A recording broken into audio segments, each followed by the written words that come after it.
15 degrees, you can see your breath. Out here in the lake effect, breaking tables like it's poetry. Where else would you rather be? Pinto, Ron, Elvis, and the Lay Poncho. The members that you need to know. 'Cause once you out here now, your family. Where else would you rather be? Where else would you rather be? Welcome into the Nickel City Crew.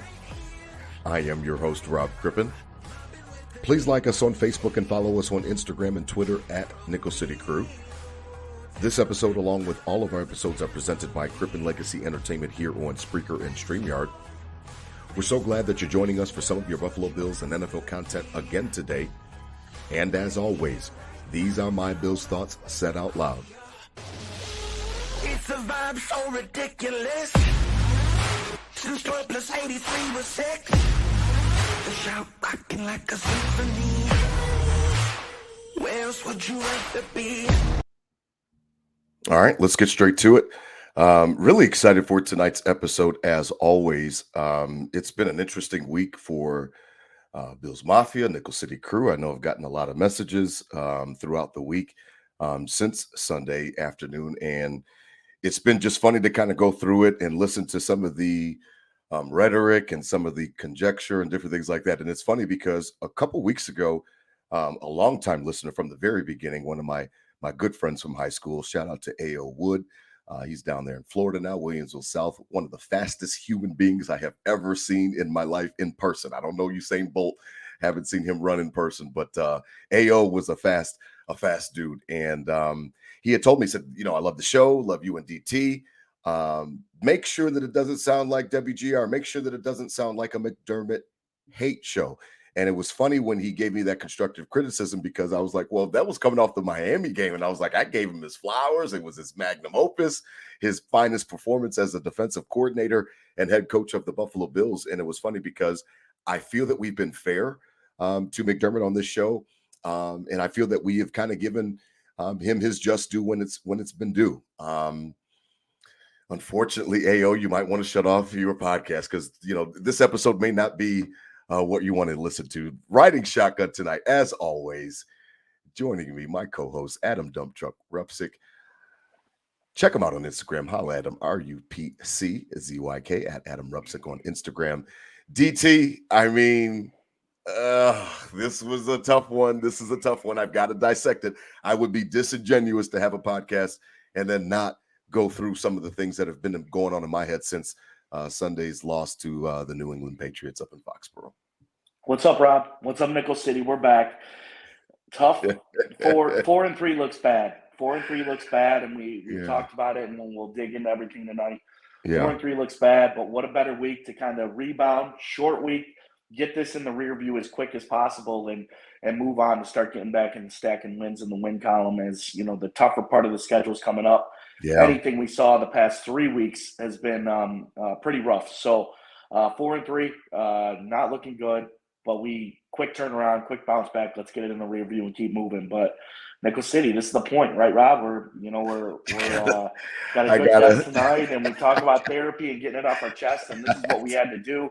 I wish we had this podcast during the drought. Then we might have some more years on our lifespan that we don't anymore. But oh my goodness, we're back 4-3, and hey, this is ball. This is the NFL, Rob. Let's go. This is the NFL. Click clack. We back. Joining us tonight, our special guest. Once again, we had such positive reviews when this young lady was on. We had such positive feedback from the episode, and just her take on things and her take on how she looks at sports and athletes and different things like that. Joining us again, the editor-in-chief at Buffalo Fanbase. Again, that is a Buffalo Bills original podcast network. The lovely Robyn Mundy. You could check her out on Twitter and Instagram. Robyn, ROBYN, Mundy, MUDYWYO. That stands for Wyoming. Holla at the crew, Miss Mama Mundy. Happy to have you back. Thank you for joining us today. I've missed you guys. I have really missed you guys. And what a week for me to be on your show. Yeah. Yeah. I'm sorry to throw you in the fire, Mama Monday. I don't No, know your thoughts of McDermott, but I'm sorry to throw you right in the fire. I have lots of You're a good thoughts. sport. You're a good sport. I have lots of thoughts about the last 3 weeks, this season, Josh Yeah. Allen. There's all Yeah. kinds of stuff that we really need to talk about. All right. Well, let's get straight to it. Let's get into it. Yes. DT, what in the actual heck? What in the ham sandwich, as my father would say, rest in peace, is going on? The Buffalo Bills, they come out on Sunday afternoon, and you think everything is going to be okay. You think that it's no big deal. The Patriots are the Patriots, the literal, not a joke, not a hyperbolic statement, the worst offense in the NFL, one of the worst offenses that we've seen in recent years. And the Bills fall to them 29-25, and it was a situation where DT from the jump, from the kickoff, when the Patriots receive, they come down, they score, and it was just a really crappy game in respects to the fact that offense and defense, one of McDermott's, coined phrases now is complementary football. They didn't play it on Sunday. It showed, and it showed early on, DT. It wasn't anything that was complex or anything that was going on crazy or anything like that. The Patriots took it to us, and we were not ready for that game whatsoever. And that includes offense and defense, regardless of the injuries. And we'll get into that later on the defensive side of the ball. They took it to us, and they were ready to play. We were not. Well, it's like a bad gambler, right, guys? I mean, you look at, oh yeah, okay, we had a bad week, we're getting it back this week, or okay, now we had a bad week, we're getting it back this week. Next thing you know, you're $2,000 in the hole to the bookie, and they're coming at you, with a baseball bat, to your Ready to kneecaps, break kneecaps. because you're 3 weeks in a row of trying to catch back and trying to rebound, and that's kind of been my vibe, and I've talked you off the ledge a few times in this 3 week span of getting back and getting, okay, next week, yes, this happened, not acceptable, but we're getting it back this week. And then it's worse. And then, okay, yes, this happened, we're getting it back next week. We catch the win in the Giants, and then you come back to a real get right game, divisional opponent, a team that, beat our ass for so many years. And this is the get right, get back game.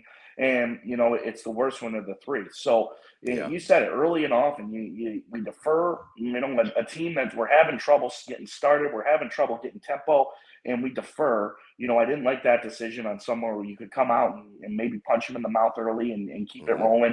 They roll right down the field and bend, don't break. They kick the field goal, whatever, no harm, no foul. Then the first play from scrimmage, we have to pick. And it's just like, oh man, here we go again, another week. And it literally laid suit to all that 3 weeks in a row. And I think this would looked worse other than the Jacksonville game and the Giants game. This looked worse of all three. It didn't matter the opponent or anything, just in general. Sure did. Looked worse. So early and often, the get right, get back, and it was far from all that. Yeah, it's crazy, Mama Monday, because I was watching the game in disbelief. We'll get to the Nickel City Crew tailgate report at the end of the show, and I'll let everybody know how I consumed it. But it was quick, Mama Monday. It wasn't, I don't know. I know you're in Wyoming, so you've got an early start at 11 o'clock in the morning. And what a way to digest your coffee and your breakfast, because that happened. I mean, it started fast, Mama Monday. It did not take long for that game to get out of hand. It did not. It was the first play on offense that set the tone. Yeah. Mm-hmm. And I am really looking forward to our discussion. And before we do, I just want to say I am very grateful for the invitation to come and spend some time with you and DT. Absolutely. I have enjoyed your podcast very much. And we certainly do have a lot to talk about. Yes, we do. We do. It's funny because, DT, Mama Monday, I was listening to post game, and Nate Geary, one of my favorite guys to listen to on WGR, and I reached out to him. I know that he was on the episode with us, DT, on your birthday weekend when you were out of town, and I reached out to him. He said to try to get in contact with him next week, so hopefully we can link up and have him back on, because he speaks my language, and one of the reasons that he does is because of the fact that he said on the postgame show that Sean McDermott has effectively neutered the most lethal weapon in the NFL.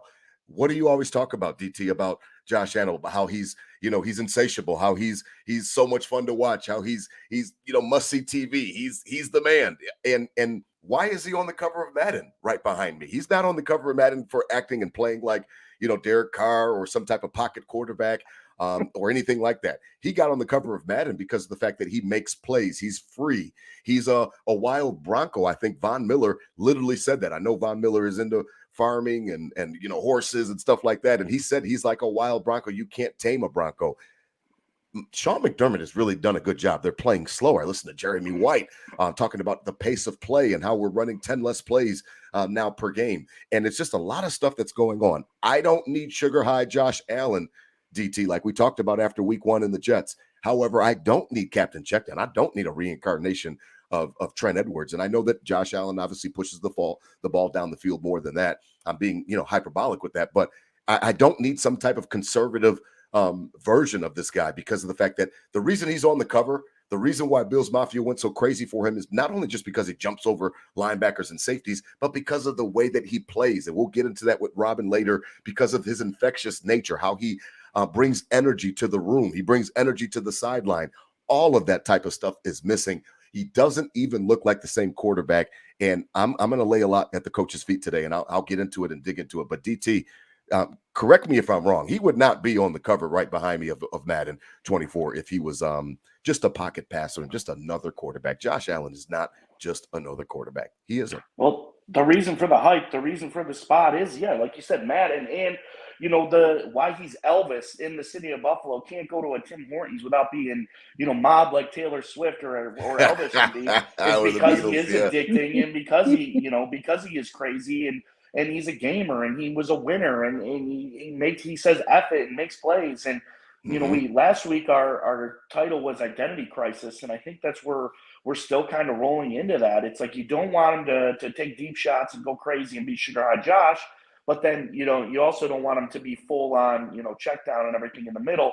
But you kind of got to be good at one of those things. And right now we're in the middle and not good at either. The Tom Brady became the GOAT for being Captain Checkdown, if you will. And, right. I'm not saying death by 1,000 cuts for Josh, but, bang, bang, bang, and then, find your shot and take it. And I think that's, if that's the way we want to get to and preserve and, keep 17 upright for as long as possible, which we all want to happen, something of that nature is going to have to start rolling in.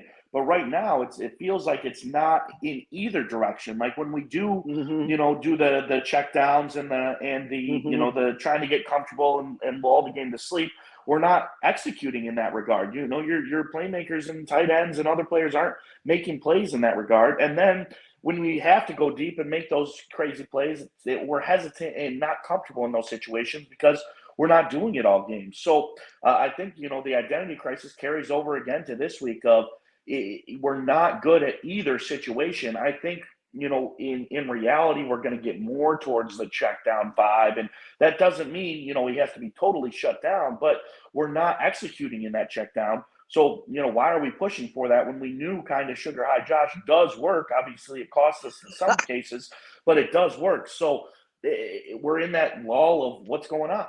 Yeah, and Mama Mundy, that DT just said something just now that made me. It reminded me of something from before. Is that you can't have the good without the bad. Now, I've made references many times on Nickel City Crew, and you've heard me because you're an avid listener. I can't ask you to come into my kitchen and cook me a gourmet meal, and then I'm going to bitch when the kitchen is dirty. Now the kitchen might be dirty, but listen, when you serve up that meal and you lay it on the table, I'm going to sit there and I'm going to enjoy it so much because it's just such a wonderfully crafted meal, Mama Mundy. I can't complain that my kitchen is dirty because the cook was in there and he was doing his thing, quote unquote. Talk to me about that because DT just brought back another point that I thought of. I can't complain and say that I want Josh Allen to be on the cover of Madden and everybody's buying his jersey and everybody loves him because he does some of the crazy things that you would never tell quarterbacks to do, and throwing across your body and running towards the right sideline and doing a lot of different things that are not conventional, and then complain when sometimes that he makes mistakes and things like that. And we were critical. Everybody was critical after the Jets game because he went overboard. And life's about balance. So there is a balance that comes to it. But I want this man to be who he is. And I think that my coach is stifling it. And we'll get into it, Mama Mundy. But speak to that because I think that that's an important concept that I can't bitch and want Josh Allen to be on the cover of Madden, and I can't, and then complain that he's making some turnovers or he makes some bonehead decisions. I know that first pass was a bad decision, but that's a play that they love to run, and they run it all the time. And coaches on the defensive side of the ball get paid too, Mama Mundy. So speak to it, because I just feel like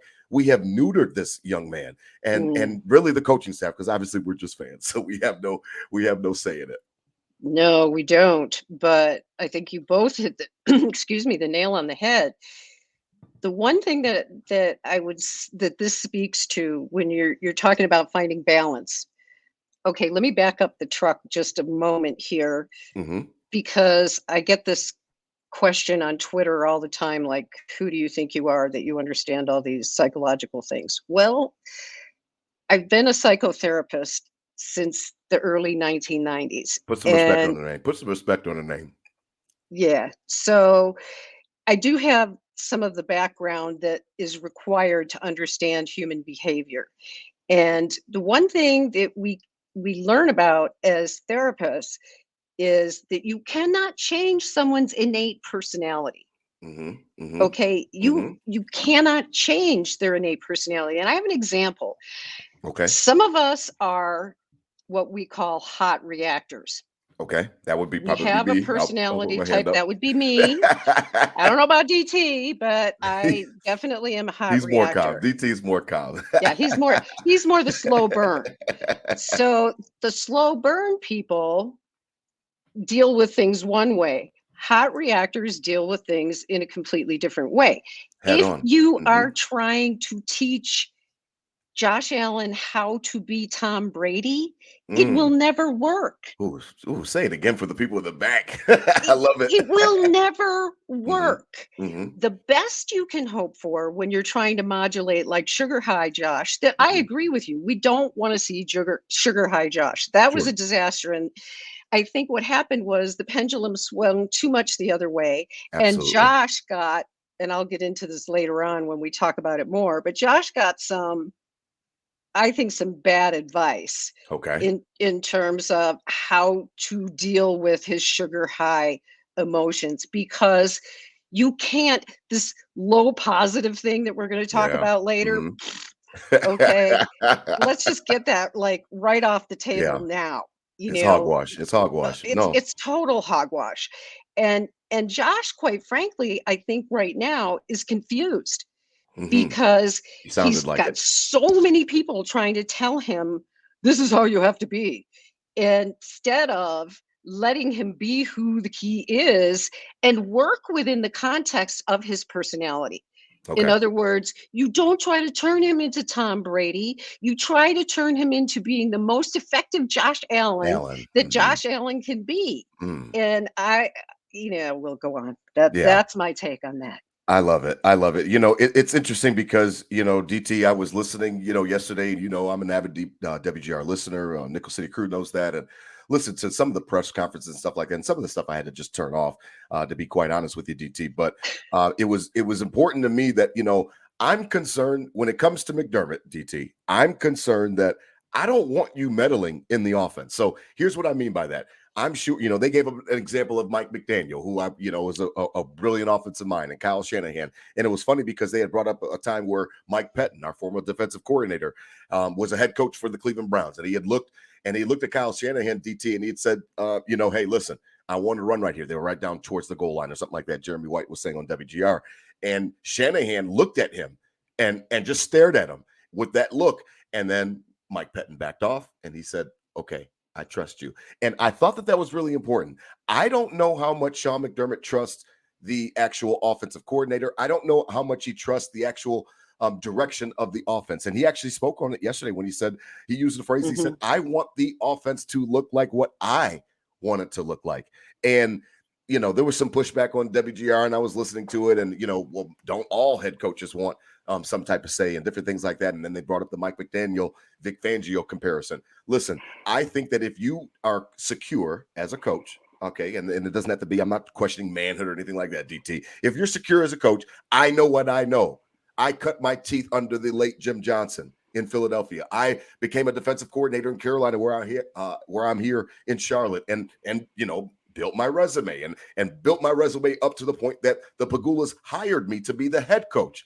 I don't need to act and pretend that I know things that I don't know. You know what you don't know. And he doesn't know offense the way that he knows defense. And that's just the way that he was cut and the way that his cloth has been cut. I don't want him to try to shape this team in his image in respects to, run, stop the run, conservative. We've talked about some of those fourth down decisions back in the past. We've talked about playoff losses, DT. And it really frustrates me to hear him speak like that, because I promise you now I've got all the confirmation that I need that the feud between Sean McDermott and Brian Daboll was real. It was not fake. The rumblings and the reports, that was not something that was not fabricated or anything like that. It was not fabricated. Sean McDermott wants a conservative approach. He would prefer that. He slipped into Josh Allen, and Josh Allen became the unicorn and the addicting, the watch that he is and the performer that he is, but he did not plan on it being this way. He wants more of a conservative approach. And that was really telling to me when he spoke yesterday. And he said, I really want the offense to look the way I want it to look. And I'm making sure that I have it the way I want it to look. That scares the hell out of me, DT. It does. It scares the hell out of me, man. It's all my nightmares confirmed. Well, you said, Rob, kind of stay in your lane, right? And as a head coach, you got to be a part. Yes. You got to be a part of both. You got to be a part of the offense, as well. To a certain degree, you can't just neglect it completely. You wouldn't be doing your due diligence and knowing as a head coach both sides of the football. Right. But to your point, and something that's kind of concerning, and I like to get Robyn's point on this, is the psychology of this, like, what could put you at ease more? Like, you got 17, you got the dog. Like, what shouldn't that be your easement to, like, all right, offense is good. We got 17. He's capable. He's growing into, an elite franchise quarterback. Yes, we got some offensive coordinators rotating door, whatever the case is, but we got 1-7. What's more comforting, than having that? What other list of quarterbacks could you have in this NFL, like, other than Patrick Mahomes, that you would be, okay, this is one of the best case scenarios I can have on the offensive ball, where I can focus on the defense. I'm calling the defense, right, not neglect the offense, but no, they got my back over here because we got 17. And it's kind of concerning to know, like, okay, now I have to get more involved, and it's kind of overlooking it. And he's left breadcrumbs, kind of the whole career, his whole, you fumble the ball, you don't play for 5 games. You don't fit in with the culture, you're off the team. And, like, you stand over rookies and don't let them on the field. They got to earn their stripes and be men in the NFL. And, like, yes. But, like, you also have to, take what you get. And right now, as I talked last week, it's inevitable that this defense is going to start slowly reeling. They're good. They're talented. They're strong. But there's just too many holes in it right now to hold up. And you're going against the worst offense in the NFL, literally. Like you said, worst offense in the NFL, and they're moving the ball up and down on you. And then your press conference is about worrying about getting your hand in the offense. Like, come on. You got 17. You got the boys. You got to focus on this reeling defense now that, you have had success with. You've shown proven success with. So get back and do that. And trust that you got 17 of the boys to take care of you on the other side of the ball. Mama Mundy. I mean, he makes me nervous. He makes me nervous. When I heard him say that, he made me nervous because of the fact that, like I said, I have preconceived notions about him. So, what happens when you hear stuff like that? Then obviously it just authenticates what you've already thought previously. That's why you have to be very careful of that. And I understand that. I'm not trying to judge this guy in that respect. I don't know him personally, but I do know that when I hear things like that, Mama Mundy, it makes me think that, well, you think that you know enough about offense and defense that now you want to contribute on the offensive side of the ball when that's not really your expertise. I need you to like DT said, stay in your lane, like LeVar Ball, like stay in your lane, do what got you this job, and then trust your coaches to do their job and bring the best out of Josh Allen, to bring the best out of the offense. It scares me when I hear my head coach, who I already think leans conservative, and now he's proving that he leans conservative, tell me that he wants this offense to look in the image of himself. It scares me. I don't know any other way to say it, Mama Mundy. I'm with you. Now, you brought up one word that I think is huge when it comes to Sean McDermott: trust. Okay. Trust. Let's look at the offensive coordinators he's had. Okay. None of them have had previous head coaching experience, correct? Correct. Rick Dennison was never a head coach, was he? Ma'am. No, ma'am. He called some plays in Denver for a little bit. And I don't even know if he called be. plays. Yeah, I don't know if he called plays or It not. never will No, be. Goddamn. no, ma'am. Yeah. Went from Exactly. Dennison to Daboll and from Daboll to Dorsey. Okay, so we have Triple D. nobody that's ever been a head coach calling plays on offense. That bothers me in the sense that would he feel threatened by hiring somebody who was an offensive minded guru? I don't know. Somebody that could take his job potentially, kind of like Brian Daboll, who was getting kind of hot in the pants, and then all of a sudden there was rifts towards the end. I want to run the ball more, and Daboll wants to pass the ball more, and then all of a sudden, last 2 years they weren't getting along as much. That's the rumblings. Exactly, and add to that's what it I think speaks to is the lack of trust. Okay, and letting go and being able to let somebody or somebodies do the job that they're capable of doing. that you hired And them to do. we know this about management and leadership.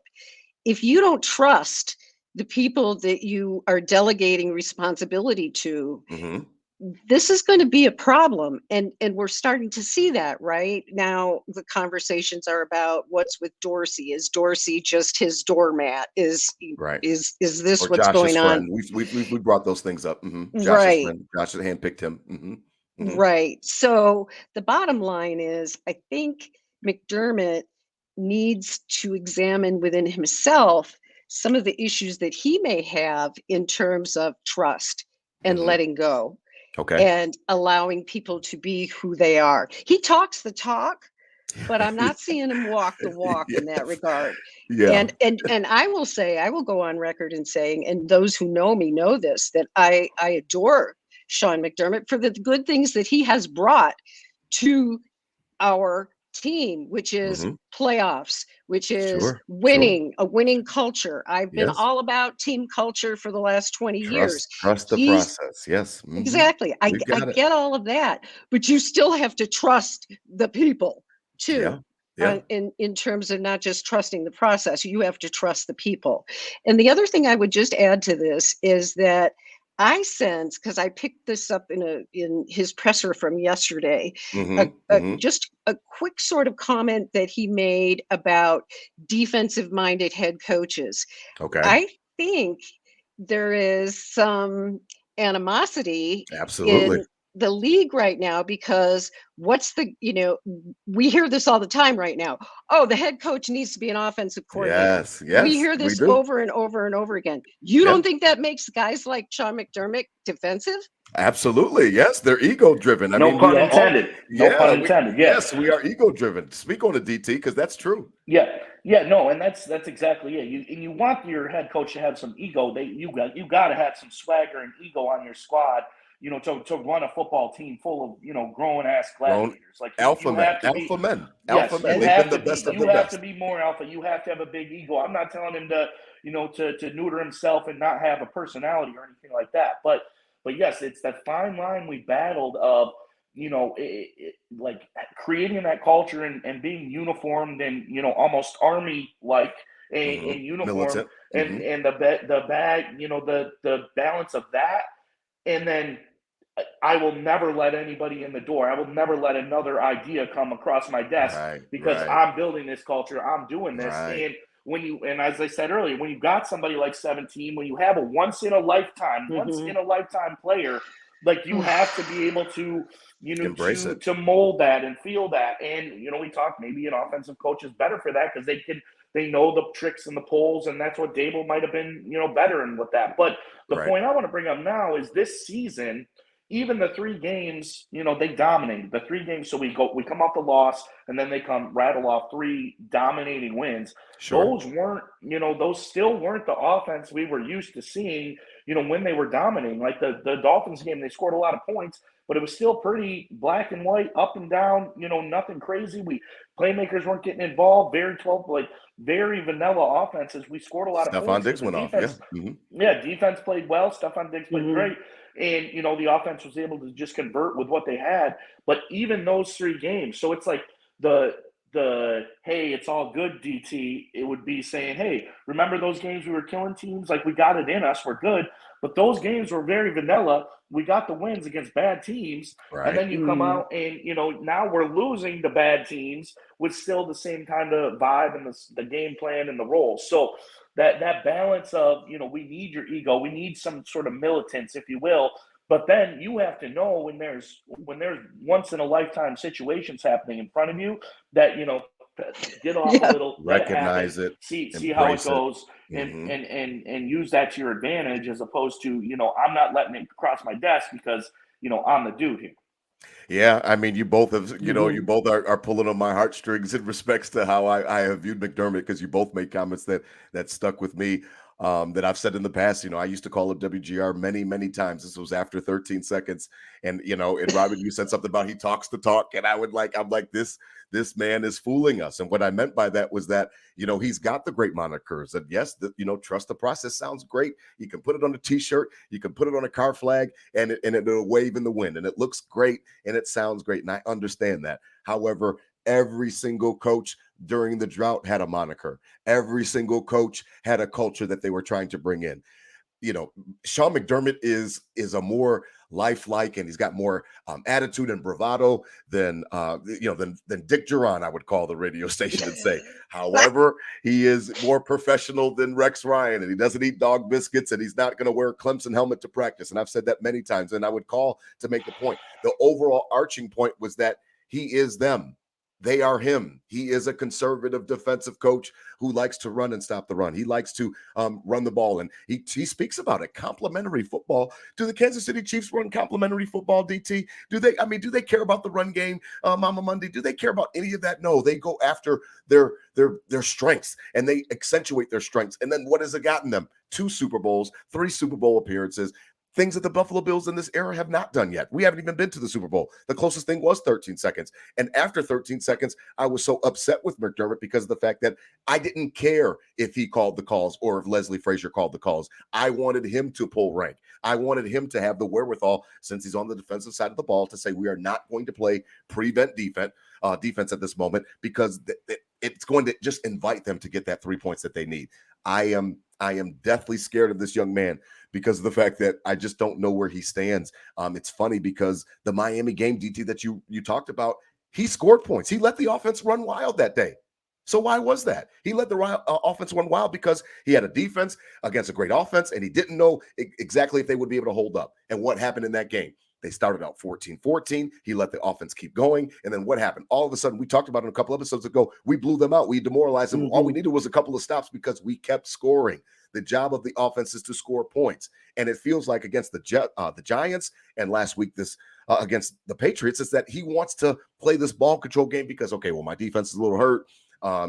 These offenses are bad, so we should be able to just get by. I don't want to get by. The Kansas City Chiefs and Andy Reid never talk about getting by. They want to put as many points on you. Mike McDaniel wants to embarrass every team that he can by scoring as many points as possible, and he'll let the chips fall. They just lost last week against the Eagles in a great game, and they just couldn't keep up. But he's going to go out swinging. My coach, I just don't feel like he goes out swinging, Mama Mundy. I don't feel like he just is timid. His nature, what you talked about, nature is so true. His nature is conservative. And I've stood on that pulpit the entire time of his tenure. He's conservative, and he shows it. Mm-hmm. Mm-hmm. And I would add that without trusting the people versus trusting the process, you're bound to have these things happen. How so? The thing that I would add to what you're saying that is so true is if you're trying to control things so much, what happens? You lose control. Things go out of control. Yeah. Things chaos. Things go out of control. Chaos happens. You white knuckle it. Mm-hmm. Exactly. And this is what I think we're seeing. And on top of it all, you layer it on. Okay, you're not only trying to dictate how the offense performs, you're also trying to dictate how the quarterback performs. Mm-hmm. And that's not his job. Ooh, wow. That is not his job. And I get it, he's the head coach. But it is not his job to get inside Josh Allen's head. That's the job of the offensive coordinator to figure out what the heck is going on, because this is a multifactorial problem that we're having, because along with everything that you're saying about McDermott and the way that he's approaching things, you can also throw in the fact that Josh Allen is a mess right now. He is not thinking clearly. Oh man, we're getting ready to get to that. We're gonna, because the bottom line is they've piled so much on him. And Josh, you need to not be sugar high. Josh, you need to do this. Josh, maybe you need to talk to, somebody about low positives or whatever they call it. The bottom line is you've layered problem upon problem. So now you have a control issue with the offense as a whole.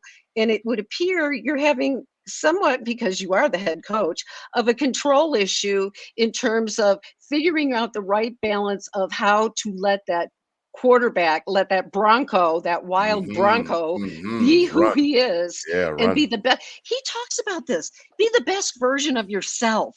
Right. How many times have we heard have we heard him say that? Ad nauseum. Ad nauseum. Yeah. What happens to the preacher's kid? What happens to the preacher's kid? They the worst they go to college. They the worst ones. They wide open. They wide open. They wide open. Partying every night. They wide open. Yeah, no, you're right about that. Listen, I as we begin to transition, and I know we've got to talk about tomorrow's game, I wanted to everyone just, Nickel City crew, listen to your quarterback. This is your quarterback on yesterday. And again, we record these on Wednesdays and then obviously released on Thursdays. But on Tuesday, your quarterback, 17, the guy on the cover of Madden right behind me, had some very telling things to say. And I would like for you guys to listen to this about minute clip, because it's important to get into the psyche. The reason I love having Robyn on is because she's willing to dig deeper. And anybody that wants to question her, like I said, put some respect on her name. She knows what she's talking about. That's why I have her on the show. I don't just bring on yahoos to talk about garbage all day. I mean, I can do that enough myself with DT combined. Listen to your quarterback, Nickel City crew. Listen to your quarterback, Bills Mafia, because this is a man that I'll let you listen. He sounds conflicted would be the word best used to describe what I heard yesterday. And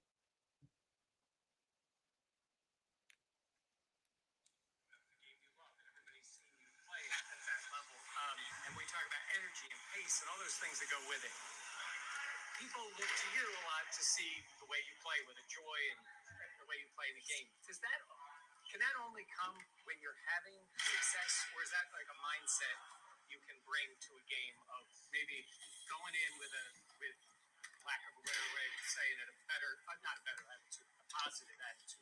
Yeah, I think it comes down to mentality. It comes down to your attitude towards it. And the last few weeks, really after week 2, I've been trying to find a zone where I get myself into throughout the game, try to stay as low as possible, because I feel like I perform better that way. But maybe I gotta be more upbeat and be a voice and be a little bit more loud and let my emotions show a little bit more. And whether I do that Thursday or not, I guess will come with the execution of it, because obviously everybody's having more fun when you're winning football games and performing well. So that's first and foremost is we got to go out there and execute, and I think execution breeds energy.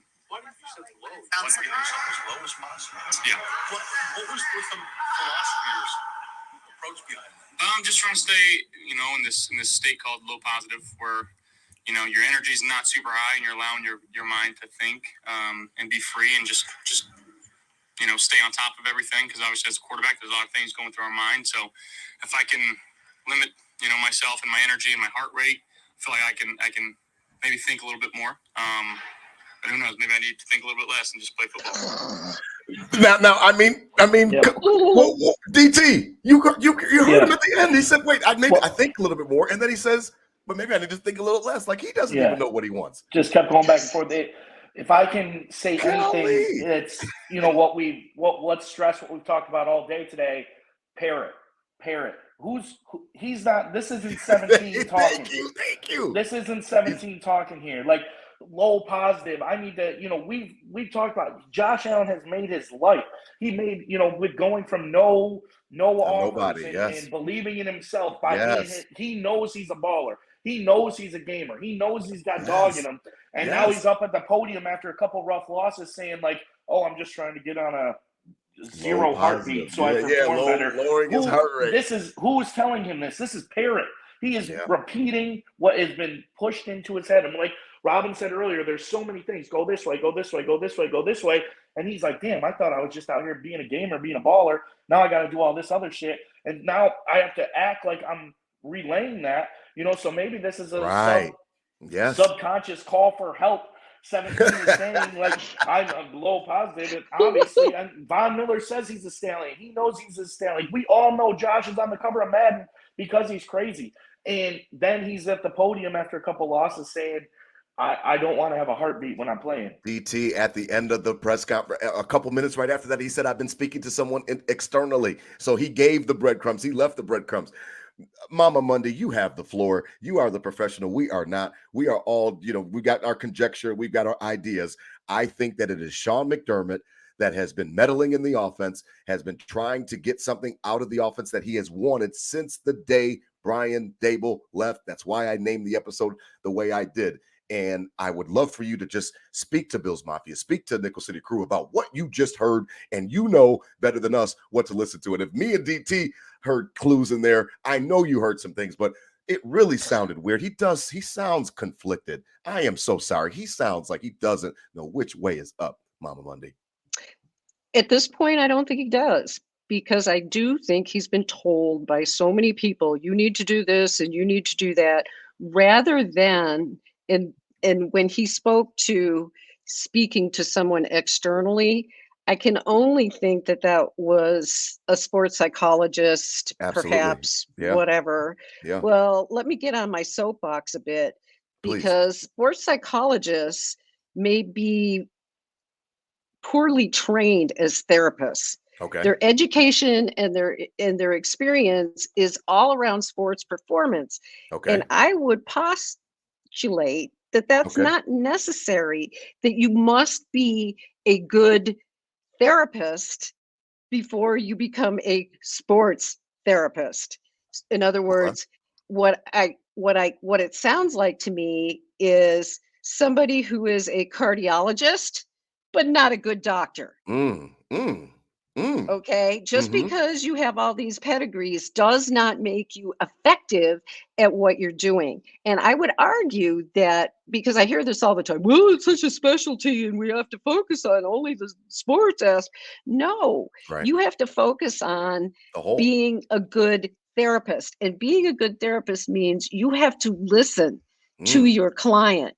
Okay. And instead of telling your client what to do, this is how you should behave, you help that client understand their own behavior, and help them come up with the right solution. You don't tell them, I need you to be Tom Brady. I need you to lower your heart rate.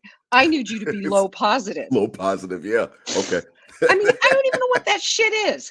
So I love it. The bottom line is Josh needs to be Josh. And there's too many people, I think, in his ear telling him how to be. And the conflicted statement that he made is just what you said and what he said, which is, well, maybe I need to just go out and play football. Yeah. He's conflicted. Yes, but that is really, I think, his root nature, DT. I think his root nature was the last part that we played, was that he said, well, it allows me, when I'm lower heart rate, low positive, to think more. And then he quickly, just like that, said, well, maybe I just need to go out there and just play ball. It sounded like Justin Fields, basically. Remember, Justin Fields got in all that trouble because he had said that the Chicago Bears were ruining him and this and that. He didn't say that per se, but he said that the coaches were always in his ear, and I just need to go be Justin. I just need to go play ball. And everybody tried to make fun of him and say, oh, this and that. No. These guys are supreme athletes. They were the top of the top, DT. They were the best players on their high school team. They were one of the best players on their college teams. Then they come to the NFL where everybody is the best.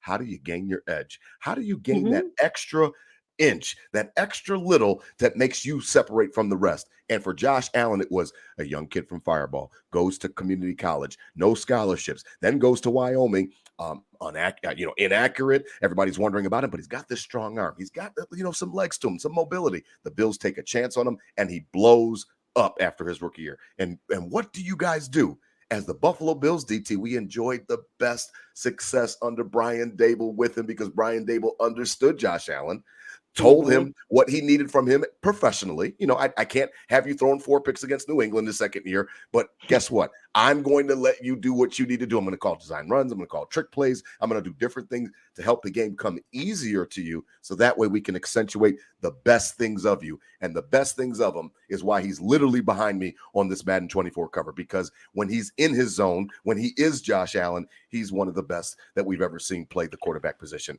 And I can't believe this is almost malpractice to me, what McDermott and the crew are doing to this man. I mean, it's almost malpractice. Nobody's ever going to be fully happy, right? That's just the nature of the world we live in. If it's, you know, if it's 20 one way, it's 10 the other. Nobody's ever going to be happy. When Josh is balling and we're killing and we're winning, and he's running too much. He's being too gunslinger. He's going to get hurt. He's running too much.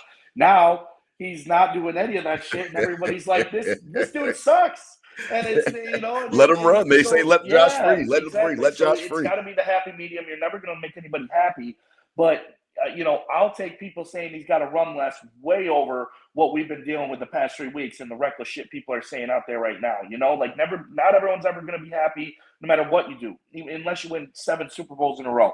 But the fact of, you know, I would much rather the criticism be old Josh than what we're seeing the past couple of weeks. This whole season, as a matter of fact. And we talked about it on that episode. How many times are we going to see Sugar High Josh? Robyn was here for us for that episode.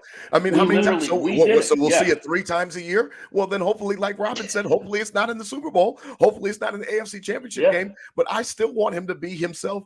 They are neutering this man. And when Nate Geary, I hope to have him on next week with you, DT, so you can finally meet him. When he did his post game, it sent shockwaves through my Bills Mafia fandom because he said this team will not win a Super Bowl this way. They are neutering the most lethal weapon the NFL has ever seen at the quarterback position. Specifically, he's Steve Young, he's Brett Favre, he's all of them rolled into one concoction. And it's an amazing concoction. And yes, sometimes he drives us crazy. But if I invite Robyn all the way from Wyoming to Charlotte to cook me a meal, I will not complain that the kitchen is dirty. I'll grab my sponge, I'll grab my soap, and I'll clean the kitchen after she just cooked me a gourmet meal. I'm not going to bitch that the kitchen's dirty. You can't bitch over a Sugar High Josh game like that. No, we don't want them back to back to back. We don't want it to be habit. However, if we get 3 a year or 4 a year, 17 games plus playoffs, we'll take it. Like I just don't need this neutering, and it's just been really frustrating. It's been. I don't need the unseasoned chicken game 4 times in a row either. You know, unseasoned chicken. I love it. I love it. As we begin to transition, go ahead, Robyn. Please go ahead. One more thing on this because it's important. I think you just put yourself in a situation where you're in an occupation like Josh has. Okay. And if he says, I'm being told, or I have to get my heart rate down, I have to relax. When you're thinking about how you're supposed to behave, you're not free to think about what's going on in the field. All the X and O's people are like, well, he's not seeing the field because of blah, blah, blah, blah. I'll tell you why he's not seeing the field, because he's not free in his mind. Yeah, it sounded like it. It did sound like it. I mean, I don't know who could refute it after some of the evidence that we had yesterday and just the evidence on the field itself of play. It's been interesting to watch, and I know that we're going to continue to monitor it. As we begin to transition and wrap up tonight, the Bills obviously play tomorrow. We've got a short week. They asked Josh about that at the beginning of that press conference I played for you. They asked him if it's going to be, a good thing that they're playing right away, and I'm sure that it can't hurt that they get right back out there on the field. They'll be at home tomorrow again, prime time. Thursday night football against the Tampa Bay Buccaneers at One Bills Drive at the Ralph. It'll be interesting. I think it's on Amazon, DT. I'll be watching. I know you will as well. Before we get to the Nickel City Crew tailgate report, what are you looking at for tomorrow? I mean, for me, honestly, I'm losing faith, and I'll be honest with both of you. I'm losing faith that it's going to look different. I think that McDermott now, with the defensive injuries, one star player on each level, I think he's going to lean more on trying to protect his guys. And that's, again, his nature, because he's a defensive coach, which is why I don't want him even meddling with the offense. I want the offense to go out and score as many points as possible. And I feel like these last 2 games, like I said before, DT, I feel like he's tried to slow the game down. Jeremy White on WGR literally proved it with facts from the statistics and the analytics that they are slowing the game down now. They're playing different type of football. I don't know what to expect anymore, and I'm almost to a point where I'm throwing my hands up, and I'll just start to watch the games instead of anticipating what I hope to happen. I'll just watch it unfold like I did Sunday, because I'm starting to lose a little bit of faith. And I'll be honest, man, and it has nothing to do with McDermott hate or anything like that. It just has to do with what I'm seeing on the field. The proof's in the pudding. I mean, all season you've seen it. All season you've seen it. So I never want anybody to be hurt. Never want anybody out of the lineup.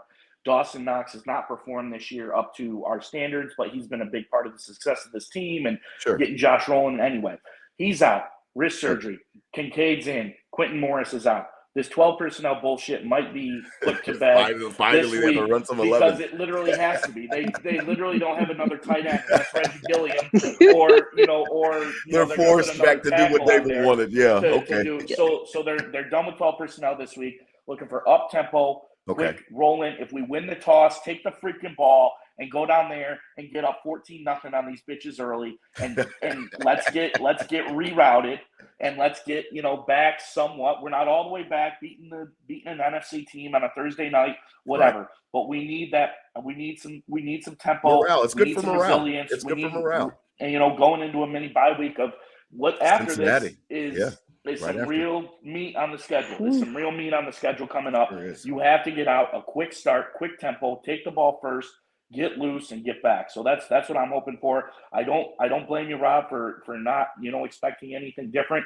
I'm going. Should be a decent night. Great weather week in Buffalo, by the way, out here. So it's beautiful. Let's lock in. Let's enjoy one of these last good weather games of the year and go out and hang a bunch of points on these guys. Mama Mundy, taking everything in totality, what you heard from Josh, what we've heard from Sean McDermott, what are you looking for tomorrow? I know, again, these episodes release on Thursday, so hopefully people get a chance to listen to this before they kick off. What are you looking for? I'm looking for some kind of consensus, consistency, continuity, not the overreactive, herky-jerky stuff that we've been seeing in these last few games. The defense is wounded. Yes, it is. They may be wounded beyond repair. I don't know. Maybe. But That's the fair. offense has to play to almost perfection at this point to help the defense along. Yeah, to carry them. Absolutely. Exactly. And this is that if your coach doesn't want to score points and wants to slow the game down. I mean, and limit possessions, that's going to make it hard. It leaves little room for error. If you start limiting possessions, it leaves little room for error. Exactly. And I do believe that this could be a really good game for the Bills to get back on track. Okay. This is what I'm hoping that we're going to see is rhythm in the offense. Okay. So we have James Cook, who's putting out 4.7 yards per carry or something like that right now. Yeah, they're running the heck out of the ball. Yeah. It's not a matter of a balanced attack, I don't think, as much as it is to know when you are supposed to run the ball and when you throw the ball. Sure. And when you are supposed to run the ball, you see them not running the ball. And when they are supposed to pass the ball, they're not passing the ball. Oh, second down, they love to run it. I mean, that's their thing now. That's their new bread and butter. On second down. Give me a break. What we really need to see from this offense is consistency and allowing these players to get into a rhythm. That's the other thing that you see. We've had such a focus on Stephon Diggs. It's like, why did we even sign Sherfield? Yeah. Why did we even sign him? Yeah, they don't let Hardy. They don't let Hardy on the field. DT and I talked about that for weeks. Yeah. And I'll be straight up. I'd like to see more of the ball being spread around. And to this point, I'm not overly enthralled with how Gabe Davis has been playing. No, nobody has. I mean, nobody has. You're not alone out there in Wyoming. Nobody has. He's getting all those snaps. Yeah. And he's not producing. Nothing. So why are we not use Shakir, for example? Shakir is a very solid wide receiver, but we don't get him on the field enough. Hardy's electric. They don't let him play. I mean, they don't throw the ball to Sherfield. They don't do a lot of stuff right now that I'm sure Brian Daboll would have tried to accentuate. So it'll be interesting. It's going to be fun to watch tomorrow night again. These episodes release on Thursday, but I'm going to be very, very excited. I really appreciate both of you guys tonight and your time. Again, please check her out, the editor-in-chief at BuffaloFanbase.com. Again, a Buffalo Bills podcast network, Bills Mafia, podcast network. Robyn Mundy, ROBYN MUNDY WYO. That stands for Wyoming. Check her out on Twitter.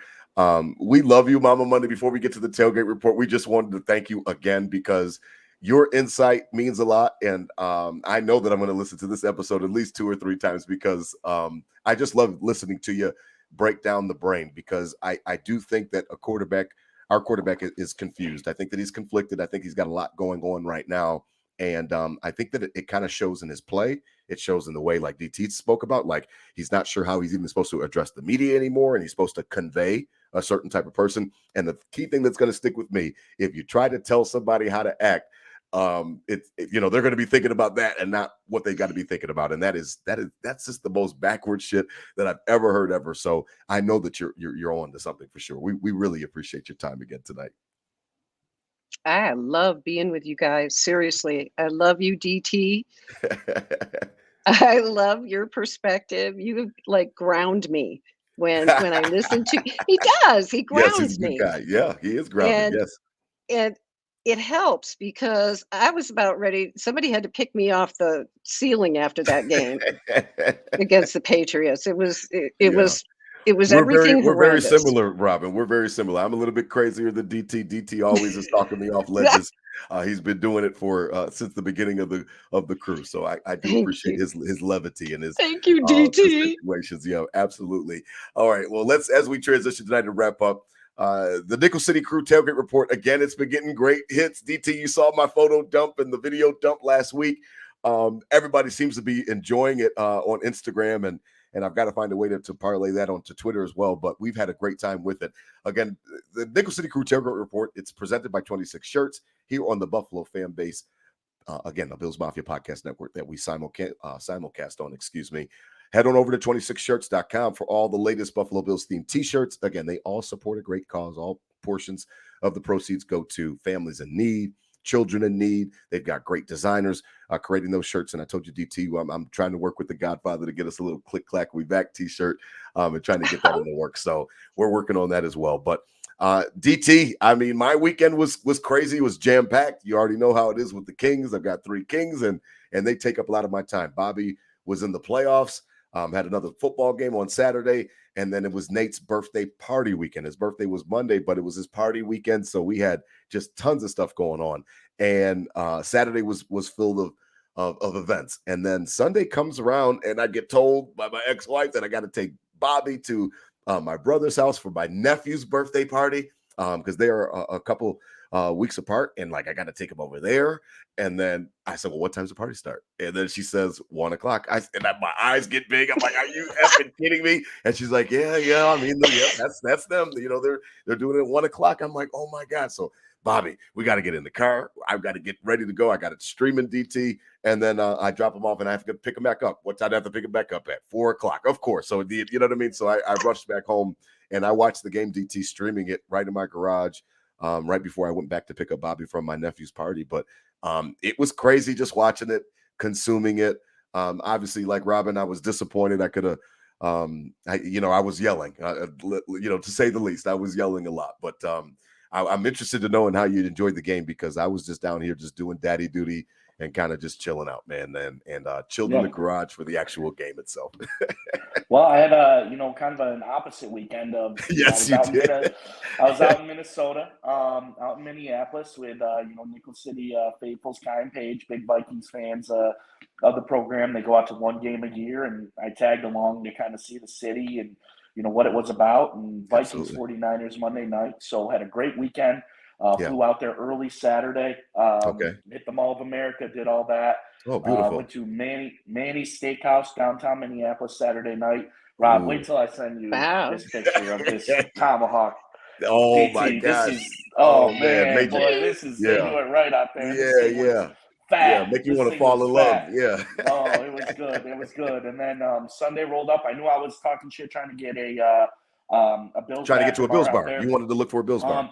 Couldn't find one. The one on the Bills Backer website, which I got a little qualm with the Bills Backer website. You know, something that I thought was popping all over they have one in Minneapolis. The guy never emails me back for 3 months. I call the place that it's like supposed to be at, and it's a bowling alley, and they're like, "Oh yeah, Sunday ticket, price this out." So, no, they didn't even tell you. people come. You got to get off that website then. So I'm like, come on, like.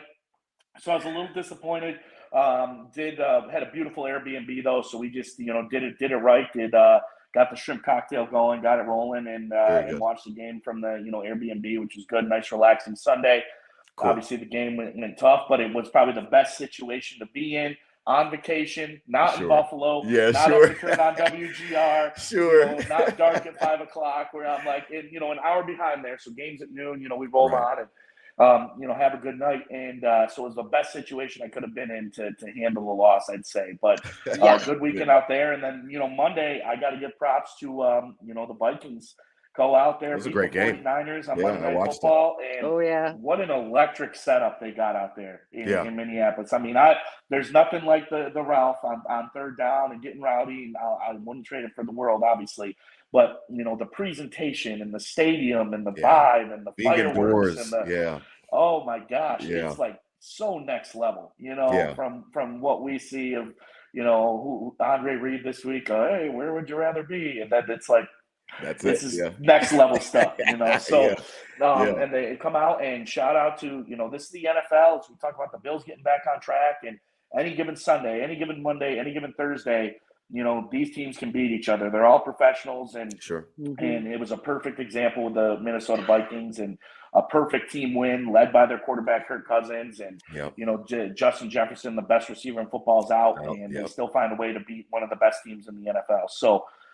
Great weekend overall. Had a really good time out there. Literally, I was telling Kai and Paige on our flight home last night, like 9 out of 10 weekend. Obviously, would have been 10 out of 10 if the Bills could, make it happen. But I was in the perfect place to let that loss kind of settle in. To absorb and then, it, forget about it Monday night when we're out, having a good time on Monday night, and then fly back. Today I'm back getting some things ready, and then we got a big day planned. We're out at the game tomorrow with the boys. Got a crew taking a 12-passenger van down there. Gonna have a good time out, on Thursday night to revamp it and get it going. Gonna be a beautiful night. 70 degrees, 65 by kickoff. Gonna be beautiful out there. So overall, great week, great weekend. And let's forget about it and roll back. I'm on the flight last night, Buffalo to Mini to Buffalo direct. A couple people with their Bills shirts on, a couple Bucks fans coming in town, getting ready, a couple days ahead. And the Go Bills were still popping on the plane, walking to my seat. Hey, Go Bills! Like, yep, we'll get back. Get back. It's a way of life. It's a way of life. I did post my tickets. I'm not sure if I'll be able to get up there.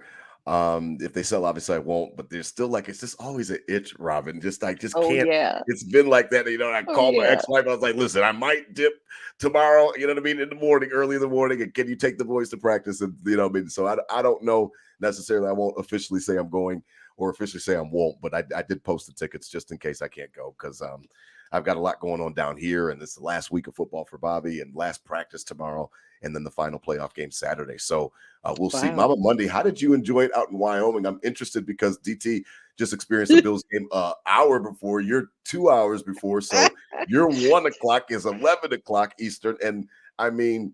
That is crazy. How did you and your husband consume it? Because we are interested as we wrap up tonight. The Nickel City Crew. Here's what you need to know. I don't consume it with my husband. Ooh, okay. I do not watch the Bills with my husband because in the 90s, when they lost 4 Super Bowls in a row, 5, my 6, 7, husband I cried. was so unbearable, traumatized. And I know he wants it for me, but he drives me nuts when he watches the game because they're not gonna get this. They're not gonna do that. Don't bring negativity into the room. Well, I don't want to hear that shit. I don't want to hear that. Yeah. We have an arrangement. Sure. And so what I do most of the time is watch the game by myself. Yeah, hunkered down. Sequestered in our bedroom with the doors closed and feeling free to emote whatever Sure. happens to emote at the time. Absolutely. And it works for me. I love, we don't have a Bills backer situation in Wyoming. Sort of, they do, but it's down in Laramie, which is like 300 miles from where I live. Oh, yeah, that's not feasible. And Yeah. and there are a lot of Bills fans now, mind you, in Wyoming because of Especially with Josh Josh. Allen. Absolutely. And That makes sense. it's a big deal now. So I would have friends that I could go and hang out with, and I may still do that before the end of the season. But I'm really quite content to just watch the game by myself. Yeah. Yeah. And I understand. That's how it was for me Sunday. I mean, I had too much stuff going on, and then, dropping Bobby off at the party and having to pick him up. I just sat in the garage, watched it by myself, put it on the speaker, and let me and the neighbors he listened to it. And as I'm cussing out the offense and cussing out everything that was going on every time the Patriots drove down. So, listen, I appreciate you both tonight. Appreciate your time as always. Listen, enjoy it. I mean, DT, you made me promise that I was going to get on this roller coaster with you, man, and I promise I'm on it with you. But I mean, I swear somebody could have just put me in a cave and woke me up when the playoffs started, and I wouldn't have to go through any of this shit because I had to get this stuff off my chest. Oh my gosh, McDermott is driving me crazy. But I mean, I'm hoping that somebody gets to in his ear at least and releases Josh, release him, let him play how he's going to play. It's okay. The gourmet meal is going to be so good, DT. It's going to be like that tomahawk steak that you had in downtown Minneapolis. It's going to be so good. It's going to be like butter. The kitchen's going to be dirty, and we don't can't care about bitch. the kitchen. We can't bitch. I love it. I love it. I love it. DT, do you agree, man? Let Josh cook, as they would say back in Russie. Hey, here in Western New York, you got Six Flags Darien Lake, and growing up, going there, you'd see the Superman, the big roller coaster in there, the Superman, and it was known to get stuck going up the hill. Once or twice a day, it would get stuck, and people would be up there. They'd be on that sucker 400 feet up in the air, just vertical, stuck. But eventually, they get some WD-40 or whatever they do to get it going, and that roller coaster goes, and it goes up and it goes down. But when it goes back into the station, you're like, damn, that was a good time. That was a great ride. That's what we got to ride with today. That was a great ride. We're stuck on the way up, but I like that. Everybody's got every team's got a little source of WD-40 somewhere. Hopefully ours I like is that. our franchise quarterback. Yeah, absolutely. Hopefully this is therapeutic to the rest of Bills Mafia that was ready to pull their hair out like we were on Sunday. Well, we'll get back to it tomorrow night. Everybody enjoy the game. Please be safe. As always, spread love, not hate. These were my Bills thoughts said out loud. Hit them with a Go Bills, Mama Monday. DT, hit them with a Go Bills, please. Hit them with a Go Bills. Go Bills. Go Bills. 5-3. Go Bills. He does it every week. I love it.